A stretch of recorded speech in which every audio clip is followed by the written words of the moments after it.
Hey guys, welcome back to Magic TV. My name's Craig. It is 9 o'clock, which means it's time for a Talk Magic. And today I'm here with somebody whose name you probably don't know right now, but somebody whose name you will be hearing a lot more of in the coming weeks and months. This is somebody I've known ever since he was knee-high to a grasshopper. He is an incredible close-up magician. He's an incredible kids entertainer. He's got his first release coming out soon with Alakazam, and we'll talk all about that. And his background is literally in showbiz and performing. He's written sitcoms about magic. He's multi-talented, absolutely incredible. I am, of course, talking about the one and only Roman Armstrong. How you doing, Roman? I'm very good, Craig. I mean, talking about sitcoms about magic, right? I've got some inspiration today just by being on Zoom with you and watching your magical family. Can I say what happened? Go for it. I mean, in a way, it's a shame it wasn't recorded, but also I don't want to see it again. So I was having a chat with Craig and Ryland, and Ryland went out, and Craig was having a go at Ryland because he wasn't shutting the door and he was being a bit of a child, you know, because he's a child. I'm talking about Ryland, not Craig, by the way. And anyway, Ryland goes, "There's a spider behind you." Craig then flips out and goes, "What?" It turns out there are two spiders. Craig panics, picks up a box, turns around to beat up this spider. In that process, all I can see is Craig's ass because his trousers have fallen down. And I'm thinking, hang on, is this how every interview starts on Magic TV? Is this the bit that gets cut out and they always start like this? Because if it is, then magicians need to speak up, right? That's what I'm doing. No, you're just special, Roman. You're just I'm special. Okay. That's all it is. You're just special. Man, no, yeah. It's Ryland and I have a very, very unique relationship. Clearly. Yeah, Clearly. and the whole thing with our house is 24/7 magic, one way or another. There's magic. I feel sorry for Sarah, really, because there's just magic going on all day, every day. And there's normally something going on that shouldn't be going on. Like just before I started this interview, he almost took the dog's head off with a dancing cane. It's just, yeah. It's like Hogwarts around here. Perfectly normal behavior. But it's a little bit like that with you, I imagine, because you know, this is an interview all about you, and I wanted to interview you because this channel isn't just about interviewing the Greg Wilsons and the Richard Sanders and, you know, the biggest names in magic. This is also about interviewing people who are out there actually doing it and doing a fantastic job. And your story is very inspirational because you've been performing. You're part of a performing family. I've known you since you were a kid. I did your birthday party. We can talk about that. Yeah. But you know, you're out there doing it, you know, and I know because as well as you're getting your own work, you work with Slightly Unusual, my entertainment company, you work with Nonstop Kids. I see the feedback that comes in. People absolutely love you. From a person who runs an agency's point of view, I know I can put you on a job, and I just know that you're going to do an incredible job. You're multi-talented. I know the release you've got coming up soon with Alakazam. We can talk about that. That's one of the best tricks I've ever seen. Like, you are making it happen. There's a lot of people come out of COVID and they're just kind of sitting around, moping around, going, "Oh, there's no work, blah, blah, blah, blah, blah." You're out there making it happen. And it's really inspirational to see. Oh, cheers, Craig. Yeah, I mean, I partly feel like I partly feel like when I was younger, I didn't realize how much groundwork I was sort of doing, right? Because I mean, take COVID, for instance. I would not have been able to get through COVID without the insane number of virtual gigs that Nonstop Kids got me.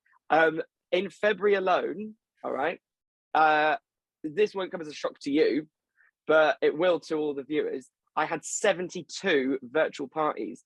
I did them all in this bedroom. And it was just the busiest month of my life, right? And that was a time when everyone else in the country was doing nothing. They were just sat down watching Netflix. I never got time to watch Tiger King. I'd never heard of it, right? Because I was too busy doing virtual parties. And at the time, I mean, it's really, really nice what you say. At the time, I felt like, what am I doing? What am I achieving that is off my own back, right? Because I'm just saying yes to things, right? And I sort of felt like I'm just saying yes to things. I'm not really coming up with anything or doing anything groundbreaking or original, or do you know what I mean? But my mum and my girlfriend said to me, you know, you would not have got those gigs without those years of proving to Craig that you're good at what you do, right?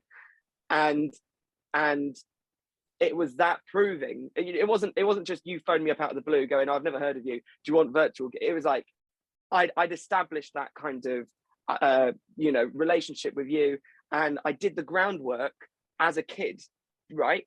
So I didn't realize I was doing all that years before. So if I hadn't done all of that, I wouldn't have had loads of virtual. So it was down to me, without kind of realizing it. I usually sort of, I tend to kind of like put myself down, but in that instance, I was sort of thinking, actually, no, it is kind of down to, obviously, like, you know, all the marketing and stuff like that was definitely down to you, right?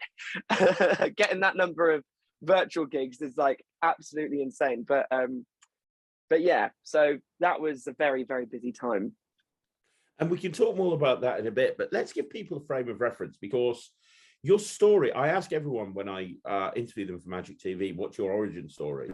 Your origin story is very interesting because your parents ran or still run an entertainment agency, right? So yeah, you've always been around entertainment. Do you want to talk? When, I suppose the question is, yeah, tell us about your childhood and when you specifically got into magic. Was that through performing or was that separately? But yeah. all about that period of time. So yeah, so I mean, like, I guess, you know, with most families, you know, if your parents are doctors, they'll be like, you will be a doctor, you will be a lawyer. With my parents, it would be like, you will be a children's entertainer, because that's what they were doing. Okay, so my parents met in drama school, and they then sort of, my dad dropped out of drama school, and then they met up again a few years later, and then got together.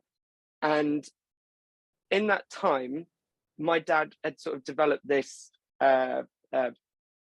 children's act called Mr. Bubbles, and he became the biggest name in northeast London, right? Everyone knew Mr. Bubbles, and in a way, having him as my dad was a little bit like having your dad as sort of the police officer. Do you know what I mean? Like, I didn't get into trouble. I didn't get any trouble or any flack from any other kids or anything like that, because they knew that they wouldn't have a birthday party if, you know, they gave me any stick.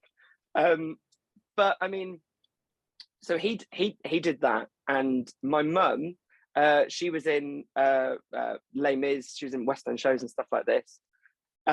She was Madame Thénardier for 7 years. And in fact, actually, my West End debut was inside her womb when she was Madame Thénardier.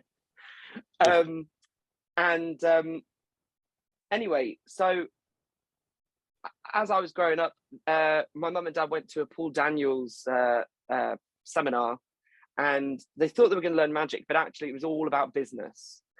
And he sort of drilled it into them to charge properly for what you do. Because my dad was, you know, he was doing it for 50 quid, 100 quid here and there, and that was his main source of income, but it was like nothing. I mean, the thing that kept the family going was Mandy being my mum. I call them by Mandy and Dean. I've never called them mum and dad, so just get used to that, okay? But was her being in Les Mis, right? And so he at the Paul Daniels talk, my mum got inspired. She thought, well, maybe I could do kids parties on the side as well. So then she became Mrs. Bubbles. And growing up, that's all I knew. It's just my parents were Mr. and Mrs. Bubbles, and I was, I suppose, Master Bubbles, and my sister was, I don't know, she wasn't really into it, so she just tagged along every now and then. But we'd follow them around, you know. So I would, for example, we'd have Christmas gigs, and me and my sister would be elves, right? And my dad would be Santa. And my dad, he doesn't do it anymore, but he, in my opinion, was not just the best kids entertainer I've ever seen, but the best all-round performer. And I mean, he was not he wasn't a magician, right? He was more of a clown, and he did magic at parties and kids' parties and stuff like that. But I mean, he did all sorts of crazy things. I mean, one thing that he did, I mean, this is his idea. I don't think he'd want anyone doing this. I don't think anyone would want to be bothered to do this. But when he did Santa, he did this thing called Psychic Santa. So he would get the client, so it was a corporate gig, right? He'd get the client to do a bio of everyone in their company and what they got for Christmas when they were a kid. And they'd send it to my dad months in advance. And he would, because he was an actor, he'd learn all of this off by heart about all these individual people.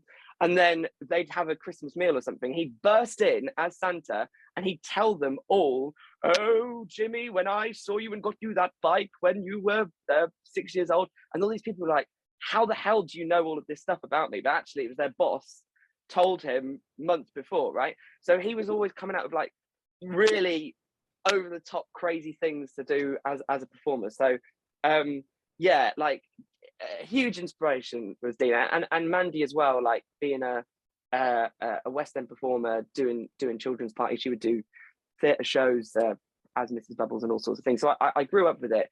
But as you said, they also ran an entertainment agency called Grape Entertainers, and it's not she doesn't really operate Grape Entertainers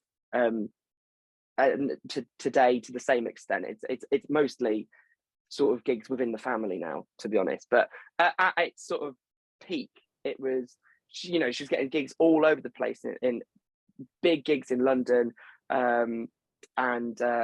well, I remember around about, no, it was when the Olympics, I think, around about 2012, maybe 2011, 2010.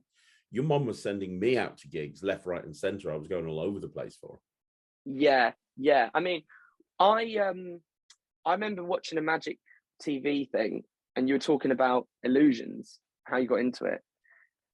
I think that was my mum's gig.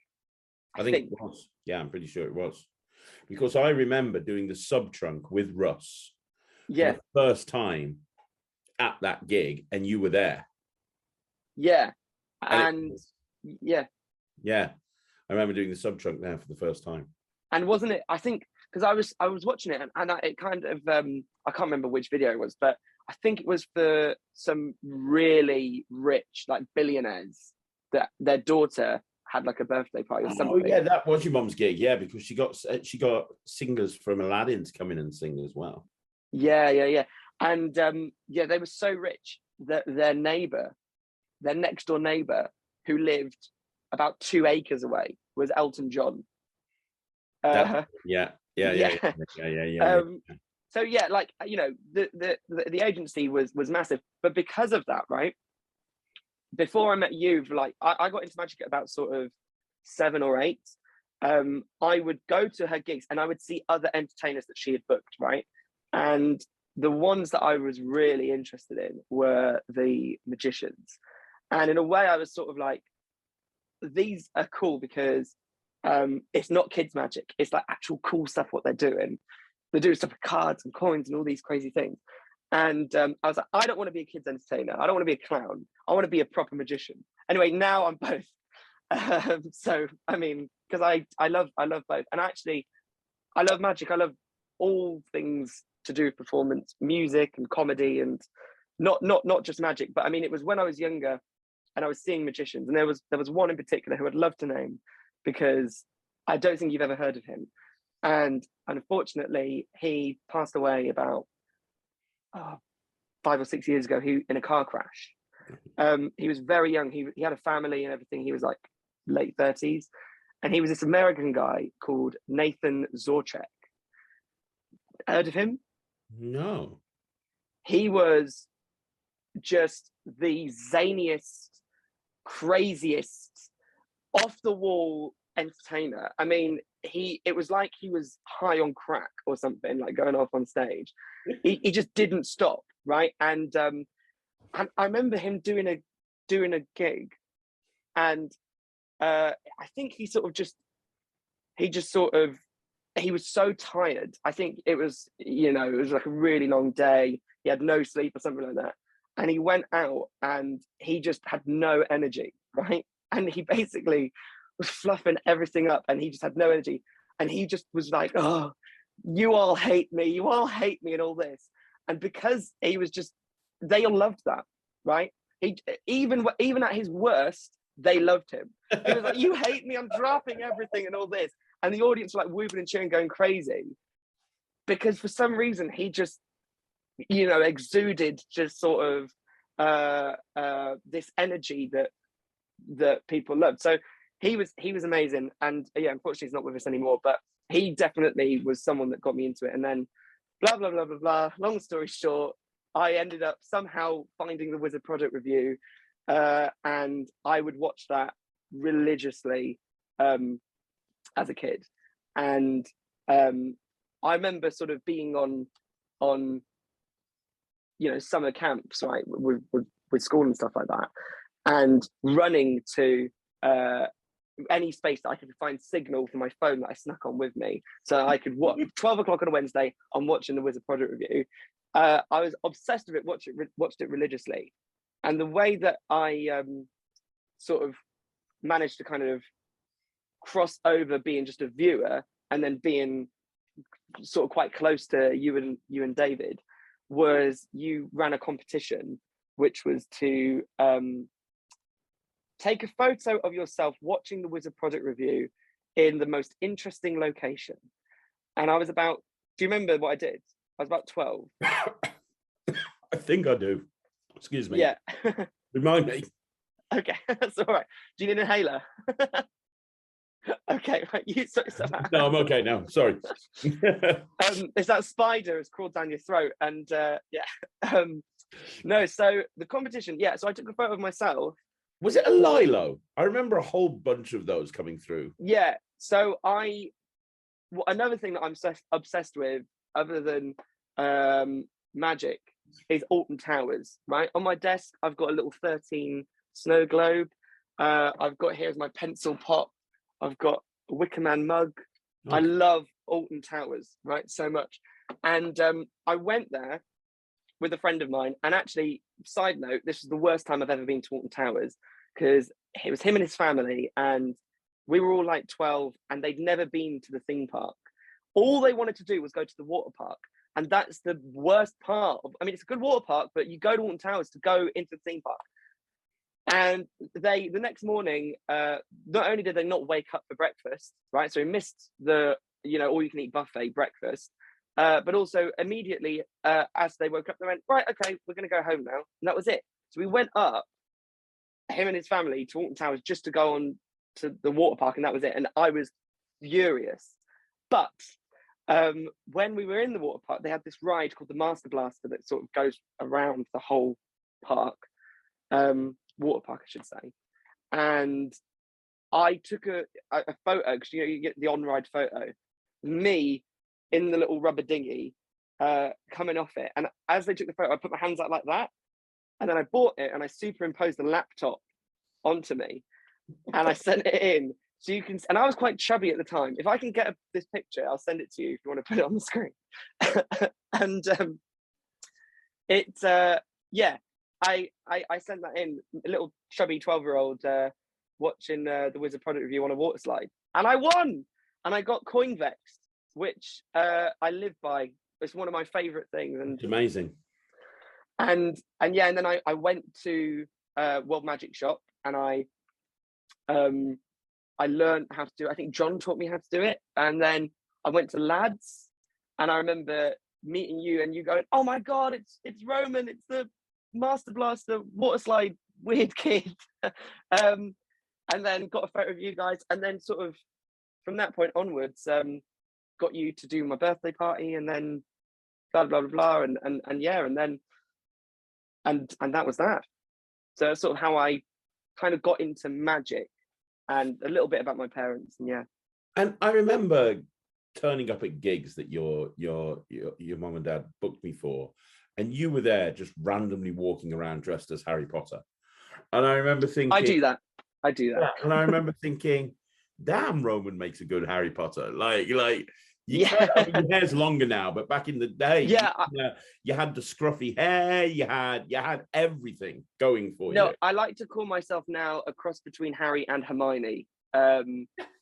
Yeah, but no, Harry Potter. Well, we actually we still know, the top Harry Potter lookalike impersonator. Wow. Yeah, and he. I mean, now he doesn't. He's now like in his 30s. I mean, he still really looks like Daniel Radcliffe. It is crazy, but I've now. I do. I legally can't say Harry Potter parties, but I do. You know, wizarding parties, and I've bought some of the kind of, you know, big, what are they called, the big sort of Harry Potter suitcases, trunks sort of things. You know, they look really good. They look like the sort of thing from the films, and yeah, a couple sort of props like that from him and stuff, so that I can sort of, because you know, people, they still love it. So there's always inquiries for parties about. Oh, 100 HP.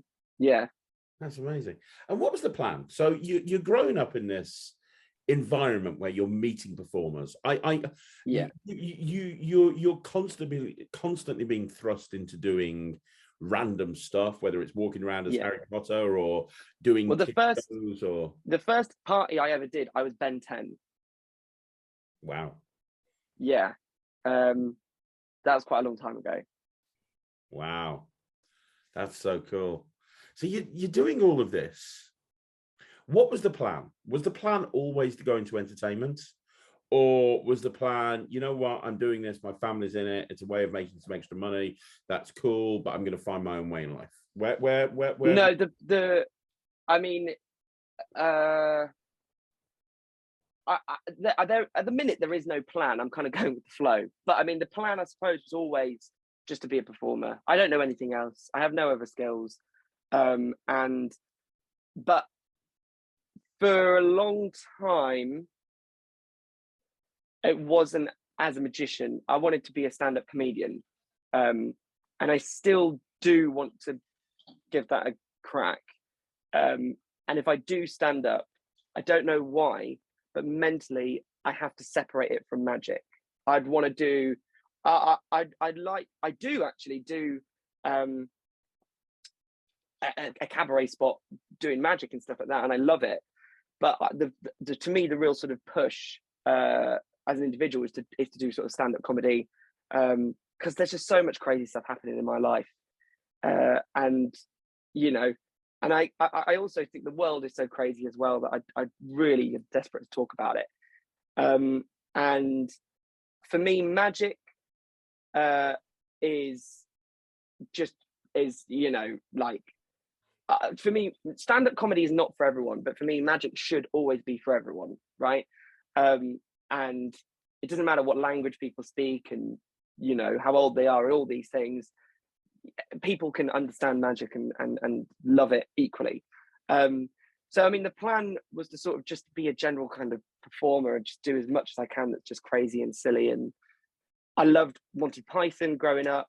And, you know, so just whatever I can that is in the world of theatre and performing, I do it. Okay, that's good to know. And I'm going to get back to that in a minute. But let me ask you another question. So you've immersed yourself in this world of entertainment. You're learning magic way beyond what your parents were doing, because obviously you're watching the Wizard Product Review, you're buying more tricks, you're going to lads and places like that. And then you end up doing work experience at World Magic Shop. Yeah. Mad. Absolutely mad.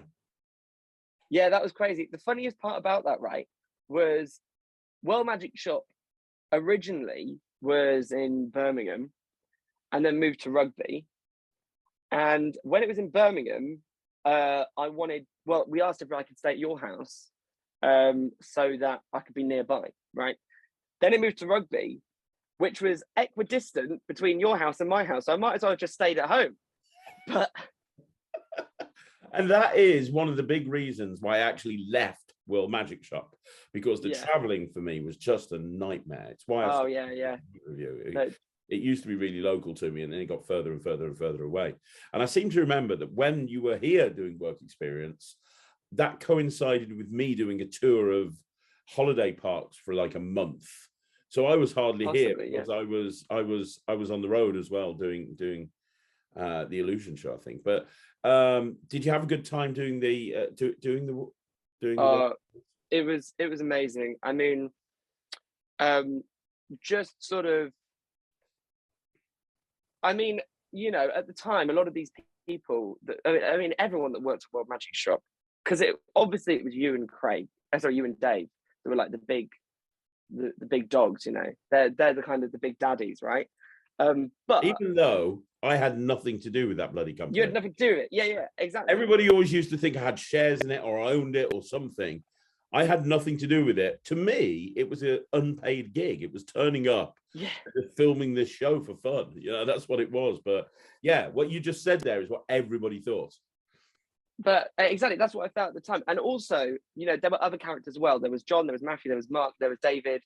There was like a lot of people there that kind of popped up in the Wizard Product Review every now and then, or on the Facebook page, or all these things. So I kind of, when you're younger, you idolize all these people, and then I sort of think going, I realized they're really just, they're normal, right? They're normal people, and we're having a laugh and we're having a good time. And also, I was learning a lot of magic, I was seeing a lot of magic, and it was just a very eye-opening couple of weeks. I really enjoyed it.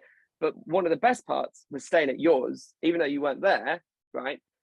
I had access to your man cave library, and oh man, that was wicked. It was. I mean, I imagine it's even bigger now. It's yours and Ryland's, so it's like I wouldn't be surprised if you had to build another cave. But yeah, pretty much. No, it was really, really good. And I mean, sort of, I know World Magic Shop doesn't really have a physical shop anymore. It's all online, isn't it now? World Magic Shop is really just Dave Penn's products now. Yeah, and I think that's probably a lot more manageable. I mean, from what I remember, I mean, it was a massive warehouse, and there'd be the odd person coming in, because it's a very niche thing, isn't it? Like magic, right?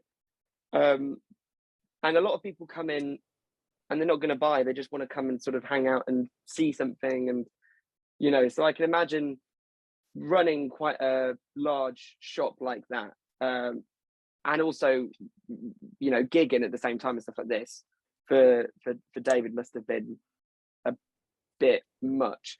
But, you know, obviously you've got Alakazam, you've got other ones at the minute as well. If anyone who is younger, or I don't know, maybe you can, if you're not doing work experience, it is strange sort of doing work experience and you're older than, I think, 23. I think that's probably the cutoff point. Yeah, I kind of agree with that.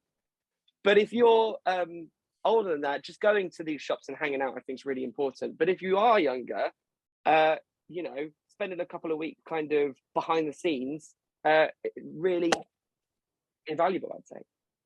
Yeah, I totally 100% agree with that. I completely agree with that. It's very eye-opening when you work at a magic shop and you realize just how much work is involved in it. It's not all fun and games. It's it's quite difficult. You say that. One of the funniest things I got to do though was, do you know Oblivion by Tom Wright? Yes, I do. Yes, yeah. I sort of watched the tutorial for it. That felt cool. That was really, really cool actually. Sitting down and watching that whole thing before anyone else could. So, you know, there's a few perks like that as well that you get if you work for these shops. Yeah, it's true. I mean, back then, World Magic Shop were producing new tricks all of the time. Like their output was crazy. Like they had new products and stuff coming out all the time. Not like it is now, but yeah, it was all hands on deck. Yeah, it's good times. But did that make you? Did that experience of working with World Magic Shop push you even more towards wanting to be a magician? Or because you said that you wanted to be a magician, but there was a big period of time where you were like more interested in stand-up. During that period of time, did you kind of, don't want to say turn your back on magic, but did you kind of gravitate away from magic? Yeah, I did gravitate away from it. I mean, it happens. And my mum was really annoyed because she'd spent a lot of money on magic and stuff like that. But I mean, I think what happens is when you're younger, you have the same audience every day, right? And it's exhausting, sort of like learning new stuff all the time and coming up with stuff. But also I was sort of conscious that I didn't want to be the center of attention, right? I mean, I love being the center of attention. And I hate to admit it, sometimes it's just my natural instinct to just kind of end up being the center of attention. But I sort of felt like I don't know. I also didn't want, for some reason, I had an issue with the attention being on the props, right? And I wanted it to be about me. I wanted it to, plus also I wasn't coming up with any, I had ideas for tricks and stuff, but I felt like when you're performing other people's material, you sort of, at the time, I don't anymore, but at the time you feel a bit guilty, right? I mean, in stand-up, it's completely different because if you use someone else's joke, right? I mean, that's it, right? You're going to be shunned. At the same time, you can't perform someone else's magic trick unless you've bought it, all right?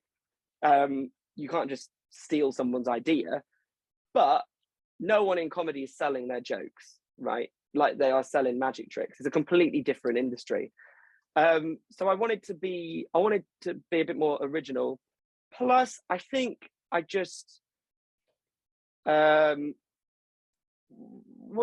interested in so many other things, like music and comedy and doing, you know, I did musical theatre stuff at sixth form and all of this. So I kind of sort of fell out of love with it. And actually, weirdly, I'm not just saying this to boost your ego. I kind of fell out of it when you sort of disappeared. And I kind of got back into it just as you were getting back into it, right? Wow. So, I mean, maybe that makes me a bit of a weird Craig Petty fangirl, possibly, I don't know, right?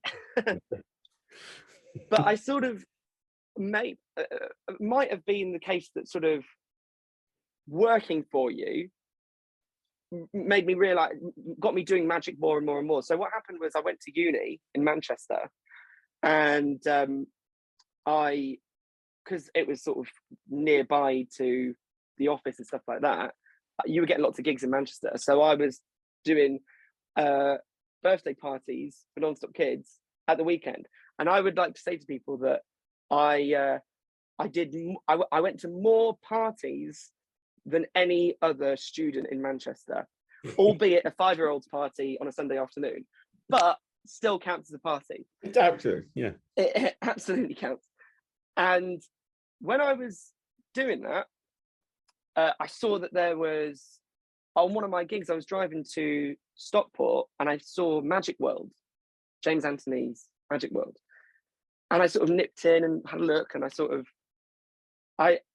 picked up things that I already knew, but I didn't have for a while, like an invisible deck, right? My invisible deck was way back in Cambridge, you know. The stuff I was doing, I brought with me to Manchester was all my kids show stuff, partly because that was making me money and stuff like that. But then I would do the non-stop kids parties, and I'd have some tricks on me that I'd sort of do for the adults, right, whilst the kids were eating, because it would be like testing myself again sort of thing, you know. And I kind of got back into it. Then people at uni found out I did magic, and it was like a completely new audience, right? So that worry that I had before about, oh, I've got the same audience every day, it's exhausting coming out with new tricks to show them all. Now I had a completely new audience that didn't know I did magic, and that felt really great. And then the biggest thing was I hate clubbing, so I took a deck of cards with me just to cope. And also because I don't drink. That's one of the reasons why I really don't enjoy clubs, because everyone just treats me as the taxi, right? But I took a deck of cards with me and was showing people tricks, and there was this guy who said to me, oh, I used to do magic. And I said, well, why don't you do it anymore? And he said, oh, well, I came to uni and I just sort of got busy and sort of had no time to do it. And I was like, weird, because I've come to uni and I haven't done any of my degree. I've just been doing magic more, right? I sort of thought it was really sad that people are coming to university or anywhere and they're not being, there's no environment where they can do more magic. And I realized that there was not a magic society at uni, because at uni it's all about societies. You've got the rugby society, you've got all the languages, you've got I was doing the drama society, musical theatre society, and I realized there was no magic society, which absolutely baffled me, because Cambridge has got one, Newcastle's got one, I think Warwick's, loads of them have got one, but Manchester doesn't. So in my final year I set it up, and I went through like the process of making a society properly through the students' union and stuff like this. I had two friends that were not magicians and knew nothing about magic, but I had to have two names down to be the treasurer and the secretary, because otherwise they would not let you have a society. So so that happened, and then we got this society going, and I realized there were people that were into magic at uni, right? That found out there was a society and then came along, and I'm talking people that were really good at magic, right? And that baffled me, and I thought, where have you guys been?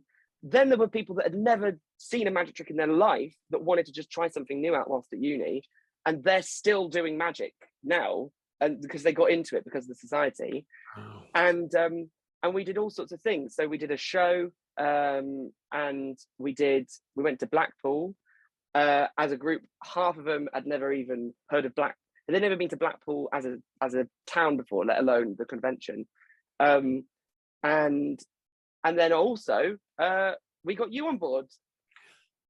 I remember that you had me come on and do a lecture, and this was during my period of I'm leaving the magic community. I'm having nothing to do with magicians. I hate everybody, and I was just busy doing my own thing, and I was just busy running my businesses. You were working for Non-Stop Kids, and that was my focus. Yeah. And you asked me to do a lecture for you, and I said yes. I don't even remember what I did, because I didn't have a lecture. It'd been years since I lectured. I think I just came along and made it up, but it was really fun. It was really good. It was really good having you, especially because what I had, the problem that I found with sort of losing interest slightly in magic was there's all these moves that I can still do, and I can't remember what they're called or where they're from or any of these things, because when I was younger, you're picking it up, you're constantly doing it, and when you take a few years out, you sort of lose it slightly. So then having you there, not only just to sort of teach, like, I mean, you were doing like quite advanced stuff, like you doing like card under box. Nemad was there, who was doing his think of card stuff as well, which is crazy. You also did that Phoenix production as well. Which is amazing. But not, I mean, that was like quite technical stuff, but you also you also, I mean, loads of the people there had never done an Elmsley count because I forgot to teach them it, right? And you know, sort of talk them through kind of the basics of magic. It was like very a very inspiring lecture. It was really, I was so grateful of you to do that. And I was then messaging people like David Penn and Steve Della and a few other people to see if they would do a lecture. And I got a few yeses back, and then COVID hit, and then that was the end. And in a way, it was quite good because it was quite like exhausting running the society every week and coming up with. But actually, at this point, rather than being exhausted and not being bothered to do it, I found it exciting and like a challenge, right? So we do a week on Torn and Restored, we do a week on rubber bands, we do a week on coin magic, we do a week on this, a week on that, and just get people into sort of all sorts of things to do with magic.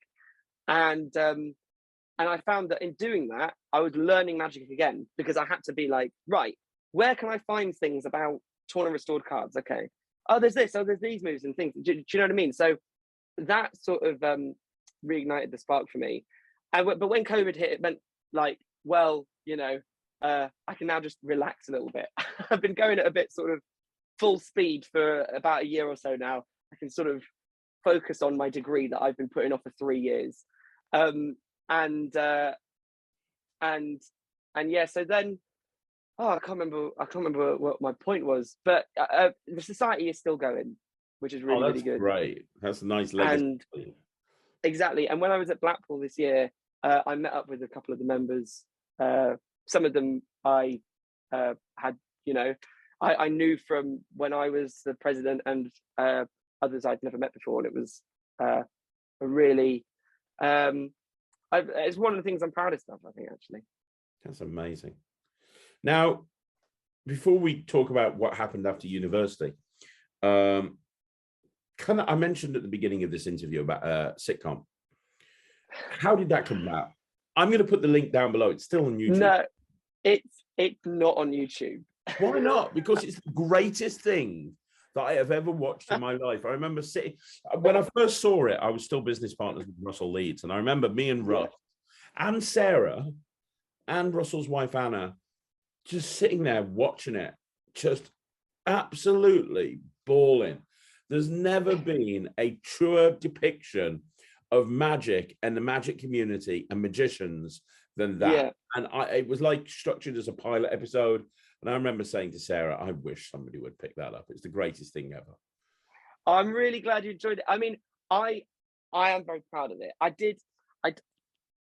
It's somewhere, but I'm holding it back for a bit because I'd love one day to revisit it and write a sitcom properly. But again, this is probably partly due to sort of self-doubt, but I can see a lot of areas that it could have been improved. And it was the first sort of thing that was the first long form thing that I'd written. And I mean, I after that, I thought, I think it's a really great premise, kind of. And also, it was a great title, Jokers in the Pack, like great title for a sitcom about magicians. But I do want to revisit it one day. I think it could have been. Here's the thing, right?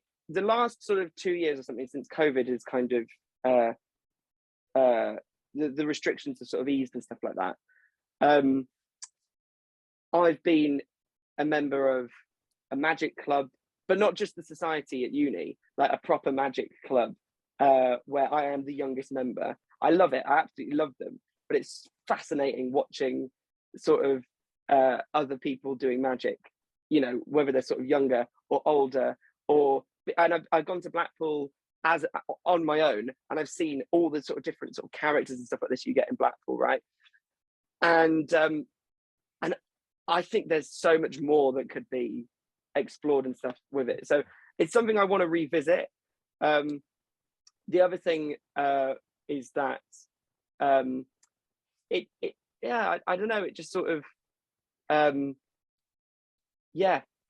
want it to be quite sort of autobiographical, Yeah, I mean, unfortunately, it's not up there. The other thing is, when I wrote it, oh my God, I was like 15. It was so rude, right? There was so much swearing in it. I can't believe it. Like, I don't One of the really swear reasons that I much. loved it so much. Yeah. Like, don't get me wrong, right? I do love swearing. My favorite sitcom, well, I have two favorite sitcoms, The Office and The Inbetweeners. I think they're the best sitcoms of all time. And I think that there aren't people who swear more than magicians. However, you've got to be clever with it, right? I think that if you have far too much swearing, the impact is taken away from those words, right? And if you are like really clever with it and you use it at the right comedic moment, it's so much funnier. So to me, when I watch that thing back, I'm like, this is someone who's just trying to copy The Inbetweeners, trying to copy all these things. Yeah. Again, maybe I'm being self-critical, but I'm doing it because I know it can be better. And one thing that I thought you'd bring up the sitcom, actually. One thing that I really want to sort of try and work out is how you can make a because you don't want to ruin it for the public. You don't want to ruin the magicians are like, actually, I mean, when you on your podcast, right? Like you joke about how like magicians are like sat alone in their bedroom playing with their wand sort of thing, right? There is a lot of that, right? That's not a joke, that's a fact. That is a fact, okay? But to the general public, magicians are, you know, really cool, like Dynamo, or they're like very classical, you know, and it's all that's not true. They're all at home fiddling with the decks. That's what they're doing, okay? Right? And I sort of think, okay, how do you not ruin that for the public, but also make it eye-opening and relatable and not tarnish the reputation of magicians, right? But at the same time, there are some things that are so funny, but they reveal the method, right? So like a trick going wrong, right? Like is a very, I mean, it's one of the oldest jokes ever, isn't it? Right? A magician's trick going wrong. But how do you do that and not reveal the method? Because like you've got to, it has to be done tastefully. So that, I mean, that's why the sitcom, no one's going to watch it. So like, but I can sort of explain. It was about magicians, but it was not bogged down in magic stuff. There were magic in jokes here and there the magicians could enjoy, but actually it was kind of like Peep Show. It was about these people that are just so disorganized and so sort of but I think there was a magician who went to my sixth form who thought of himself as like Chris Angel, and he was Scottish, and he was just so miserable like that. He was so grumpy like that. And he was like, I remember him saying something like, last time I did a trick, the last time I did this trick on someone, they were hospitalized. Like, this trick is so good, they were hospitalized. I was like, okay, how did that happen? And he went, she picked the wrong card, so I punched her in the face. And stuff like that. And I was like, bloody hell, like that's crazy. That's going in the sitcom. Stuff like that. Do you know what I mean? So that is nothing to do with double lifts. It's not thumb tips, it's not exposing anything like that. Do you know what I mean? It's just purely just comedy, but they're just magicians. So I mean, the number of times I've done it, I remember doing a vanishing bottle, right? And the bottle fell out, right, of the bag, and obviously hadn't disappeared, and therefore revealed the method. So that was funny, but I can't do it on a sitcom because it would ruin it. Well, one way to do it would be to create methods that are just ridiculous. True, yeah. So you create methods that wouldn't really work in the real world but seem plausible, and then you expose those methods. Yeah, something like that. That's a good idea, actually. I mean, like, for example, I don't know, card on ceiling. You could do something where he's trying to put the card up there before, and he's like stacking loads of things up. I don't know, like some sort of Mr. Bean-esque kind of Yeah. trying to get it or trying to get it off. Maybe not getting it up there before, but trying to get it off. And it's just taking ages trying to get it. He needs that card back. And or I don't know, something like that. But yeah, stacking tables and chairs on top of each other and then just falling off and basically injuring himself. I don't know. Kind of amuses me. I remember reading a quote about sitcoms, which is that you basically get your lead characters, you force them to climb up a tree and then you throw stones at them. That's what you do. That's basically what a sitcom is. So it doesn't have to. Magic is just sort of the sit. It's just the situation. It's just the premise. But it, I'd want it to be more character driven, and I definitely want to sort of revisit it. And the more that I'm getting involved in Magic, the more I'm seeing all sorts of different characters. People that are, people that fancy themselves as really good, but actually they're kind of they're a bit arrogant and up themselves. Then you get people, and they're they don't even know how to do a double lift or something like that. Then you get people at the top of their game, but are also arrogant and rude and think of themselves as really good, and actually they're just narcissistic. And but also they are quite good. That's the problem. They are. You don't want to admit it. They are actually quite good. So yeah, I'd definitely love to revisit it. But no one's going to watch it. Sorry about that. I loved it. I loved it. If Roman ever brings it back or puts it on a platform that you can see it, you need to get out your way to watch it because it's awesome. So we've talked up until the point that COVID hit. Yes. So you'd been working with Non-Stop Kids Entertainment, not really Slightly Unusual, but Non-Stop Kids Entertainment doing the kids' parties. You've set up the Magic Society. Your time in university meant that you'd spent more time coming back into Magic. COVID hit. We started giving you 1,000 virtual parties a day. That's an understatement. Understatement. Yeah. You then move back down to Cambridge because your university course finishes. You end up. I have no money. I have to live back at home. Yeah, exactly. You move back to Cambridge, and you then continue to do Magic both with Non-Stop Kids and Slightly Unusual, and also at the same time starting to get your own gigs as well, which I know you're doing. Yeah. So was that the plan? Was the plan like right? No, not at all. So how did you get? Because now you've pretty much immersed yourself in Magic. I mean, and we'll talk about that. But you're writing for One Ahead Club. You're in the Magic Circle. I know how many gigs Non-Stop Kids and Slightly Unusual are giving you, tons, on top of the gigs that you get yourself. You're full on Magic mode. Like, how did that come about? Because there's a lot of people that fall out of love with Magic, that recapture their love of it, and I think this would be an interesting thing to hear about. Yeah, definitely. So, I mean, me and my mum talk about this all the time. I'm just as surprised, as you are. I'm doing, for someone who kind of fell out of love with it slightly, how much Magic I'm doing. And just let me set the record straight. I love Magic, right? And I think I always have loved Magic. I just needed a breather before, I think. Not a breather crimp. Just there we go. I can relate to that. I love Magic, but I left the community for many years. I didn't leave performing, but I left the community, as you know, so I understand. Well, so I mean, again, harks back to what I was saying at the beginning. I was doing the groundwork, right?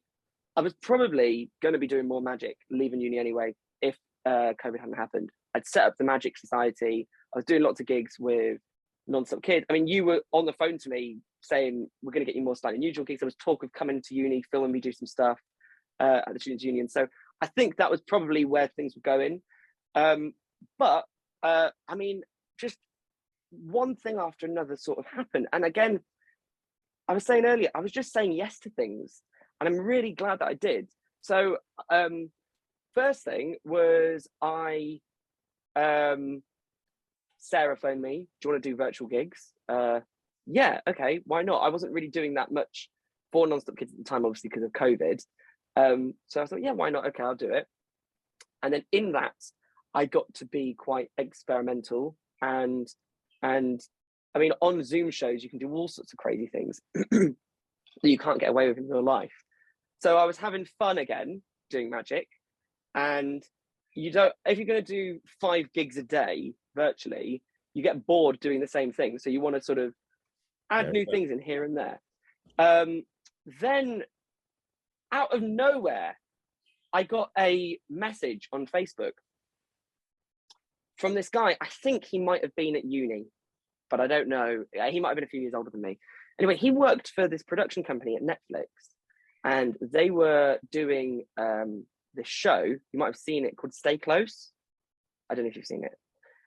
It had Eddie Izzard. It had, who else was in it? James Nesbitt. Few big names in this thing, right? And there was a character in it that was one of the sort of side characters who was a hobbyist magician, and they wanted someone to teach the actor magic, right? So not only was I doing virtual kids parties and virtual magic shows and all these sorts of things, I was also teaching this guy, and I was getting paid for it, to do magic for this Netflix show, right? In the start of 2021. Wow. And I felt, talk about imposter syndrome, I really felt underqualified to teach this guy stuff, because I was like, I was relearning the names of lots of moves and stuff like this at the time, but I didn't tell him that. And actually, I had this really great sort of rapport with him. And to be honest with you, I love the kind of nerdy side of magic, but what I prefer is being a performer and all those sorts of things. And what was really interesting was talking to this actor, right, who was doing these slides, and he was nervous. And I was like, don't worry about getting the slides right. You're an actor, right? You should find this easier than anybody else, because it's all acting. And then he got it really, really quickly. And that was just a great sort of opportunity. At that time, I was then watching lots of magic TV, getting really into it that way as well. And I then thought, you know what? I'm going to do it. I'm going to apply to the Magic Circle. So I did. I also joined the Pentacle Club in Cambridge. And I only sort of met up with them virtually at the start. But then I applied to the Magic Circle. That whole process was sort of happening, and blah, blah, blah. And became an apprentice, and then eventually became a member. And then I went to Blackpool this year for the first time on my own. And just like, I don't know why, but I just felt compelled to just not sleep and just speak to as many people as possible. Before I would go, because my mum's a magician, well, children's entertainer, we'd sort of go together and find stuff for our kids shows and stuff like this and stuff like that. But I was there on my own, and I just spoke to so many people. I was hanging out with, I was hanging out with you. I was hanging out with Kim Anderson. I was hanging out with Kieran and Nem and loads of people from SU. I was hanging out with Wayne Fox. I was hanging out with Aaron Jones. I was hanging out with all my mates from the Pentacle Club. And and then of course, I was hanging out with Preston Nyman, and Preston, I've known since I was in the Young Magicians Club. But Blackpool was quite a nice time to sort of properly hang out with him and speak to him and stuff like this, because mostly I just sort of see him once a month here and there at the Young Magicians Club. But I was hanging out with him and Simon Lipkin. He introduced me to him, and then they introduced me to Rory and Rory Adams. And at the time, it was just, I'm having a great time in Blackpool. I'm meeting loads of people, having a good time. Off the back of that, right, I didn't realize I was doing the groundwork, right? I got a message from Rory a few months later. I'm looking for writers for One Ahead. Do you want to do it? I was like, mate, you've never seen me write anything. Have you seen my sitcom? There's a lot of swearing. Are you sure you want me to write for your thing? And he, and then he got me on board and stuff like this. And then I mean, as I was inspired from being at Blackpool and hanging out with loads of magicians, that I then tried to go to the magic circle as much as I can since. I've been more times since Blackpool than before. I've been about sort of 6 or so times, and I'm going to go again later today as well, which I'm really looking forward to. Off the back of that, I've made friends with magicians. Magicians, they're not competitive. They're the nicest people in the world. They are passing gigs on to me. They're doing this, they're doing that. Do you know what I mean? It's so, like, I didn't realize that just by networking like this, it's not that hard. You just got to be nice to people, and you know, they'll be nice back. I mean, it's yeah, all of these things are sort of happening, and I did not realize I'd be doing so much magic. And as I said, me and my mum sort of chat about this, and I sort of think it feels a bit like a calling. It feels a bit like, I mean, obviously, like all of us, I need money, right? So what is the thing that's going to make me the most money, the best way that I have the most skills in at the moment? Magic, for sure. Stand up, I'd love to do, but that is a skill I need to master. I'm not there. I'm not at that point yet where I can financially survive off doing comedy. But all of this is happening, and I think we'll come on to this later on. But one other thing that happened was I became friends with a guy called Tom Brace. Have you heard of Tom? No. You actually have seen him. He very briefly appeared on BGT just before Ryland. I don't know if he's going to be on properly. He might be. I hope he is, because he's amazing. But you know when they have the little VC where they have sort of people sort of sitting, sort of waiting. He was one of those people going, yeah, can't wait, and that was it, right? So he is much better than that. Hopefully, he's going to actually be on the show properly. But Tom, he's an amazing performer. He was doing virtual shows and stuff like that in the lockdown. But also, he's like the king of Edinburgh, right? He does the Edinburgh Fringe like every year, and he got into magic at the age of like 26 or 27, and he's like probably like 30 something now. I don't know. I hope he's not watching this. But he's great, and he did a talk at the Pentacle Club about the Edinburgh Fringe. So anyway, now I'm doing it this year. Yeah, I haven't posted it yet because I'm getting the poster. It's the finishing touches are happening to the poster, and as soon as that's ready, it's going out. And but the tickets are now live. If people want to buy tickets to it, you can have a link to that. What is the show called? It's a children's show, and it's called Magic Roman's Summer Holiday, and it's basically an excuse for me to have a suitcase full of magic tricks, and there you go. So it's a very simple premise, but it's a children's comedy magic show. It's for like 5+, and I'm very excited. And it's at the Gilded Balloon. It's the whole month because I'm an idiot. And that's hardball. Yeah, I know. I'm gonna make no money at all. So I'm gonna be like begging for gigs afterwards. Just so you're aware.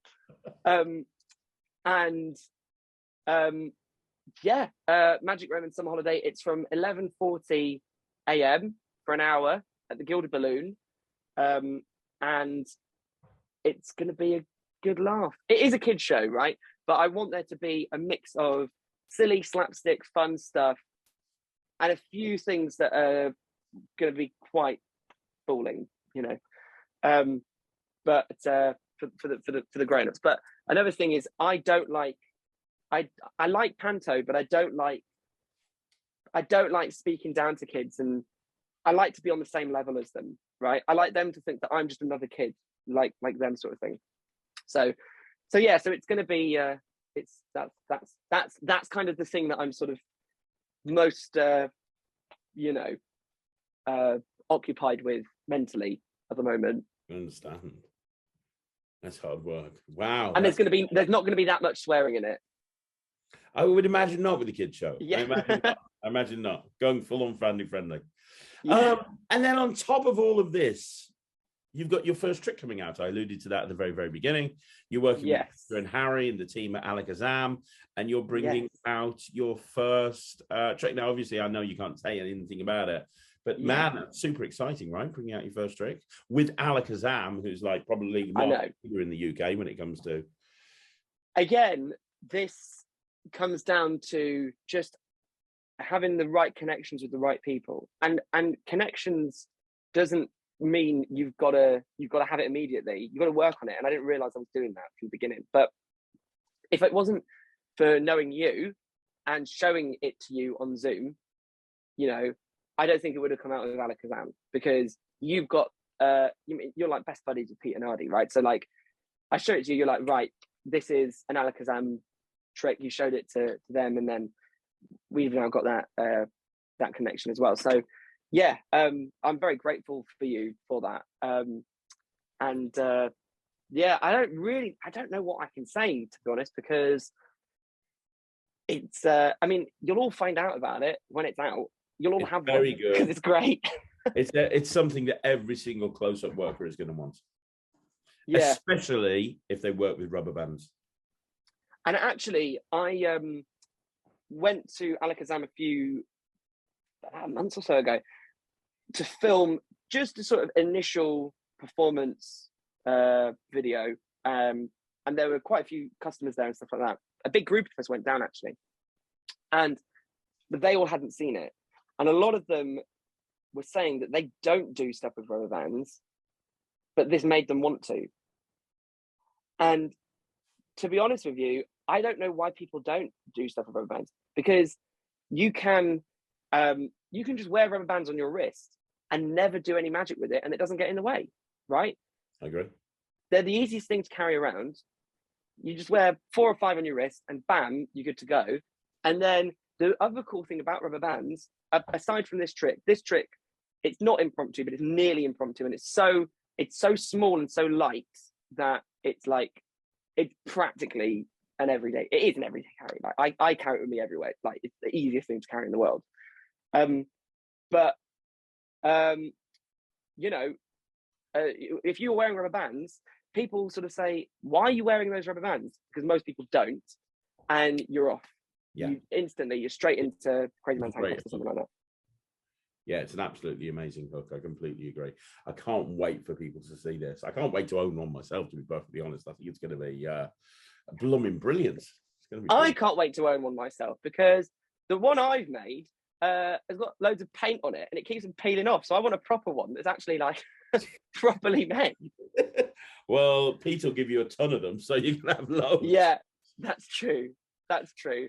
No, I'm so excited. It's my first ever release, and I'm learning so much about the magic world that I never knew about. You know, sort of the process of releasing something. And I mean, I've always wanted to release something, but this thing, I'm really happy that it's my first one. I'm also a little bit like, how am I going to top it? Because like, I mean, I didn't come up with it. I'm sure if it comes out, like, if you want to do another interview about it, I'd love to, please, because I can talk for hours and hours. I think this thing is so good, we'll do a review show special on it the second it's ready. We'll do wicked. An interview and performance and a review on it and everything. I think. Well, I'd love to speak to you about it in more detail, but I'll just quickly say, like, I came up with it by accident, right? Like, I think if I sit down and properly try and write something or create something, or it doesn't happen naturally. I come up with ideas in the shower. I come up with ideas driving and stuff like this. They just sort of come to me. I mean, my Edinburgh show, I came up with a tagline for it today, which is, because it's a summer holiday show, prepare for sunny spells. Oh, I like that. That works on a few different levels. Yeah, I like that. Yeah. And that was because I was having a shower. I wasn't trying to think of something, right? Actually, no, before that, I was really trying hard to think of a tagline. Nothing was coming to me. Go in the shower, blah, blah, blah. Oh, there it is. I got it, right? So, like, just sort of letting things sort of happen serendipitously, you know, by accident. I think it's, and also working it at gigs, right? Like, helps you improve. I mean, maybe I shouldn't say this, but I actually think it's quite useful if things go wrong. And people say that you should practice so that things never go wrong.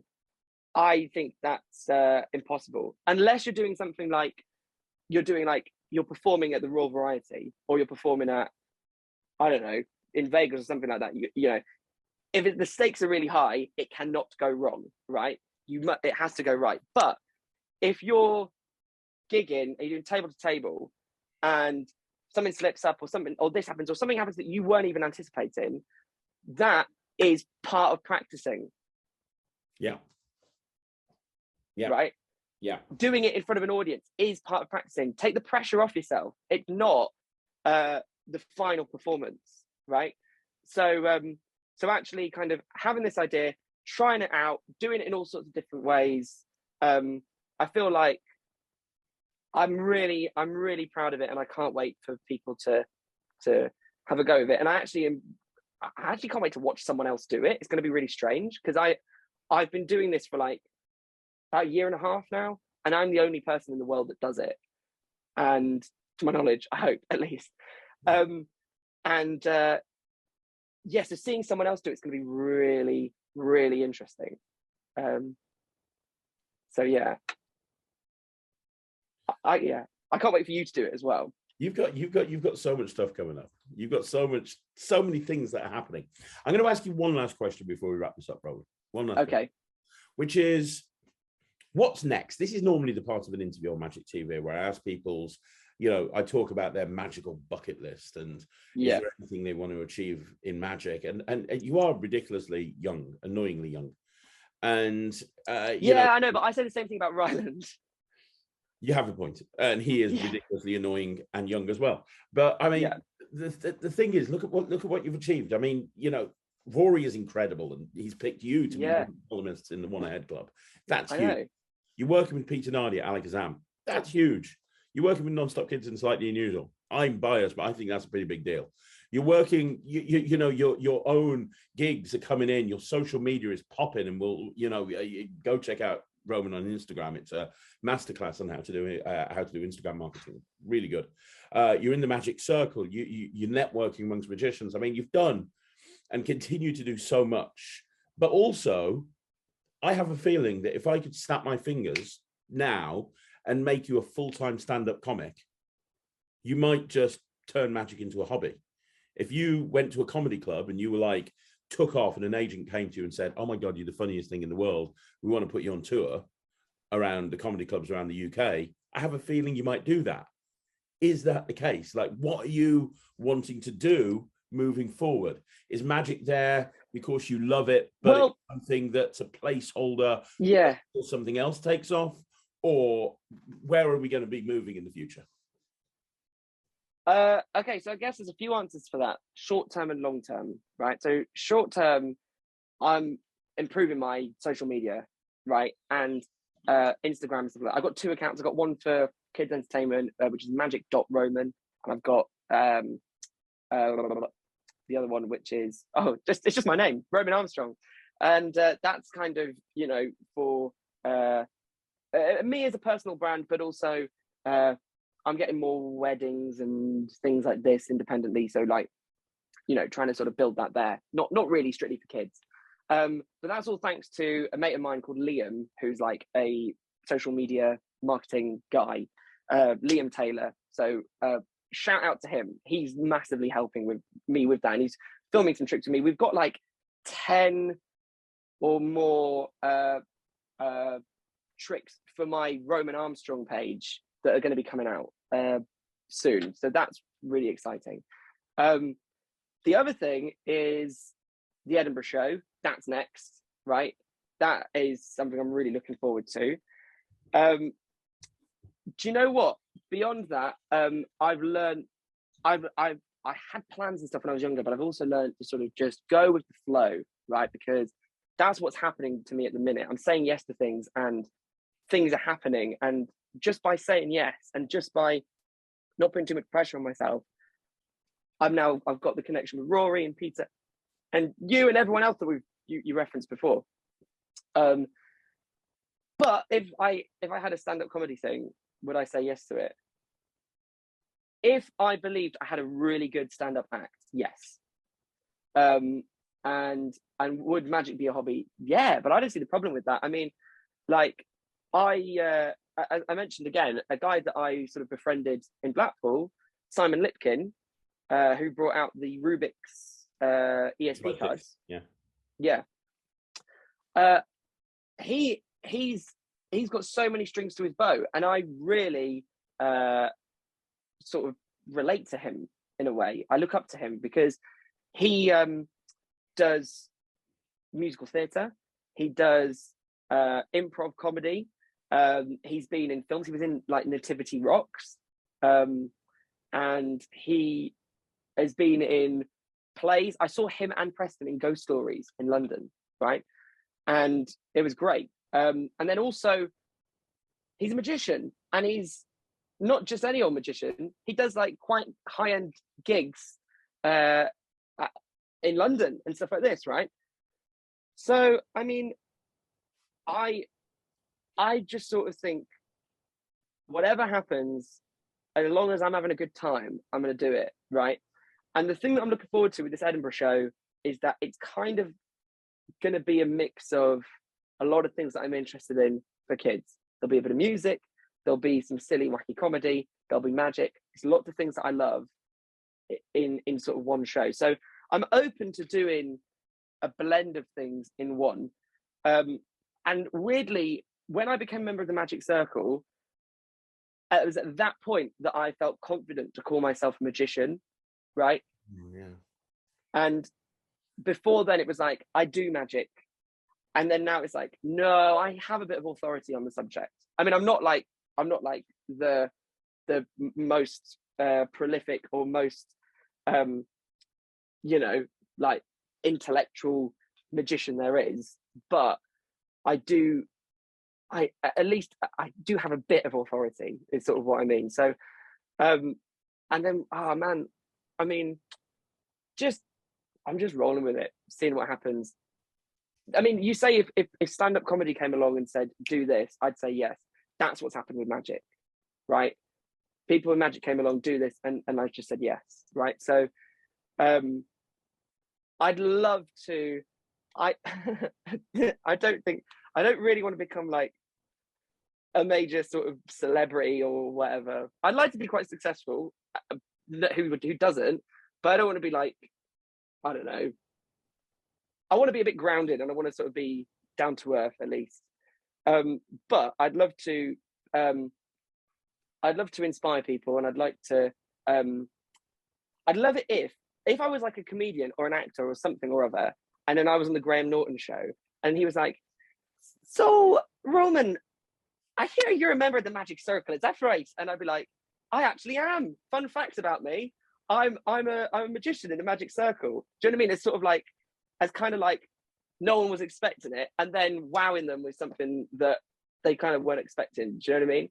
I'd like that sort of it to kind of be a hobby that is like a big deal to me. You know, I think I also, I am a professional magician, and this is my only source of income. Every bit of money I make is to do with magic, so therefore I think I am a professional magician. But I'm also just a normal guy that just I'm constantly learning. You say that I'm very young.